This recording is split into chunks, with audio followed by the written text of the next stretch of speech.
Still at the National Assembly, the wave of defections plaguing the Labour Party continues, with the latest development coming from Abuja, where Alfred Elia Ajang, representing just South and East Federal Constituency, has defected to the All Progressives. That's the All Progressives Congress.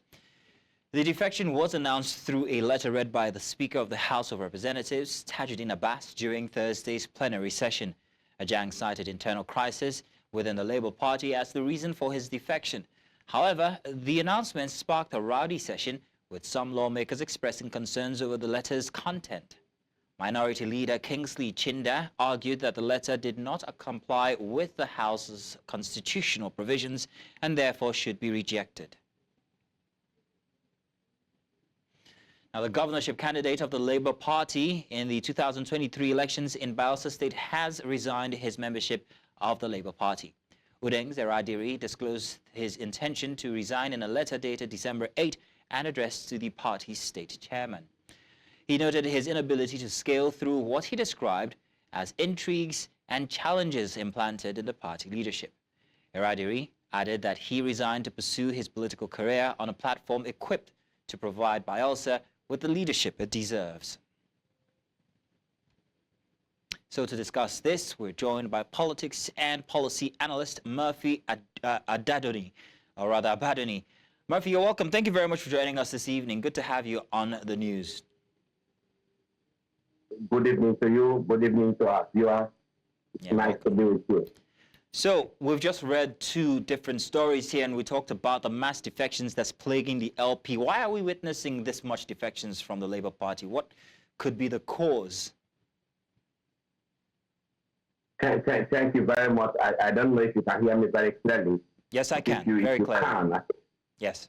If you can, the reasons are not perfect. And if you have been around for a while, particularly around between just before the 2023 elections, you will observe that there were so many individuals that eventually found themselves within the Labour Party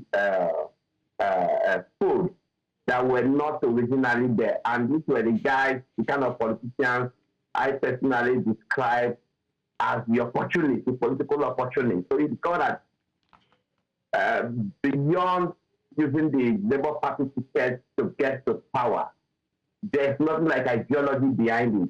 There's nothing like ideology, because these were men and women who were not originally part of Labour Party. These were men and women who didn't even believe in the ideals of Labour Party, who have not for once even picked up the constitution of the Labour Party prior to that 2023 election. And as a political observer, you will understand that before the 2023 election, most of those persons, most of them, maybe with the exception of a few, most of the people who picked up tickets from the Labour Party were people who were one way or the other denied tickets from either the APC or the PDP. So what you are seeing today for someone like me is not strange. These are people who just use the Labour Party to get to power. Now they are in power, and they couldn't, as usual, the usual Nigerian politician with their the mentality of always looking for a shortcut.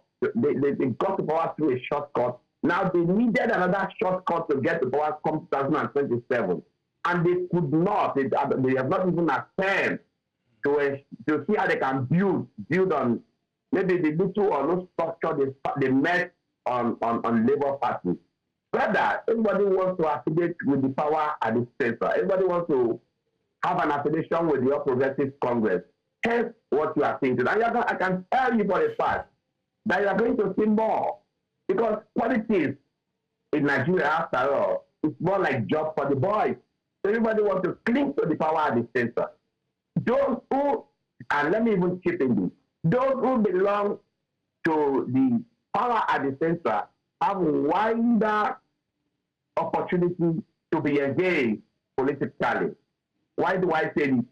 If you, for instance, if you contest election under the power at the center and you don't, maybe you contest and fail for it, there's no for you that something else to be given to you, either in form of appointment or whatever. But if You are operating from the angle of the opposition. If you fail the election, you fail it all. So I'm not surprised that Nigerian politicians will always be in a hurry to defect in power at the center, not for the interest of the masses, not for the interest of the nation, but for the interest of pocket, for personal interest, and to enhance their political journey. Murphy, I see what you're saying here. I can tell you for a fact that there will be more defections. There will be more defections before the next election. So I see what you're saying here regarding... Because this is a set of politicians without ideology. So I see what you're saying regarding how power shifts, or how frustration causes people to come together and make one party, only to see that that doesn't work and want to defer again to the center, like you have just said. But the LP served as a beacon of hope for especially a very special demographic of people, the young people. So if these defections continue to happen, I mean, what else? What's left for the LP? Who would be supporters of the LP, and who would be remaining inside of the LP? Would it still be a strong opposition? Well, I must also remind you again that you must not forget in a hurry that the LP, Labour Party, has only been in existence until, not until 2023 elections, when an individual in the name of Peter Obi, who also brought in the obedience factor. The obedience factor in the LP. You know, there is Labour Party. Then within the Labour Party, there is the obedience factor, which was called the obedience movement. And that was what brought about all of these political successes will eventually stand with the Labour Party. So when you say Labour Party, when you talk about Labour Party being as a beacon of hope, I don't know why anybody would want to think so. Whom are the people in Labour Party? They are usual Nigerian politicians. Don't forget our beliefs. I think these are opportunities. These are people who just cling onto that obedient movement. And some of them were lucky enough to have found themselves into power through that obedient movement. And as we speak today, Peter Obi is just a former presidential candidate of the Labour Party. Don't forget, Peter Obi is not the usual Nigerian politician who is willing to throw cash about. And it takes a lot of money, I repeat. It takes a lot of money to fund, to manage, to run a political party. And it takes a lot of political strategy. It takes a lot of political experience to keep a political party together, especially a political party that desire to have a strong root nationwide, to have a national spread, like the Labour Party has attempted to be. So, and if you look into all of this, you discover that there are bound to be problems within the Labour Party, because these are people who never even believe in their ideology. These are people who never even share the same ideology.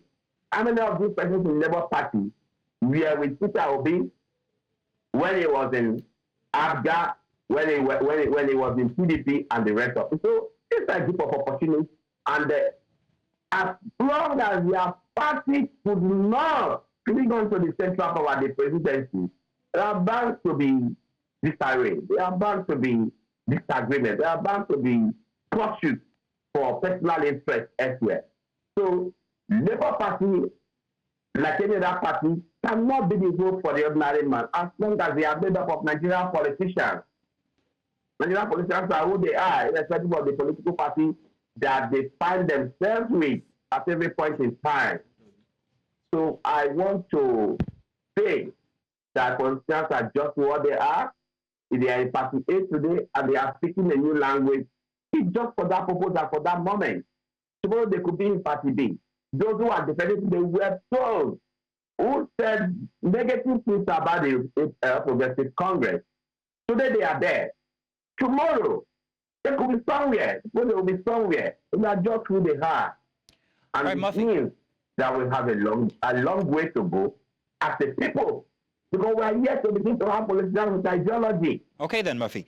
Now, Murphy, we're almost out of time, so I must ask you. We're almost out of time, so I must ask you real quick what you foresee for 2027 with all these defections from the LP. What do you foresee come 2027? 2027 election will come like every other election. The money bags will be on the seat. The money bags will unleash the tax of money. And the Nigerian electors, the Nigerian voters, as usual, like you and I know, will always go to grab the money. And I'm saying this with evidences that we have seen from few elections that have been concluded recently. We just had an election in Edo. We had an election in Southwest here, just had an election here in what is it called? So what am I saying? What we are going to see in 2027 is what you already seen from the off-cycle election. All right then. Well, Murphy, I want to say thank you. The voters are always available to sell their vote. The politicians are always available to buy the vote. All right, Murphy. Murphy, I want to say thank you very much, Murphy, for giving us your expert opinion regarding these defections from the LP. We'll continue to come to you for more on these issues. Thank you very much, Murphy.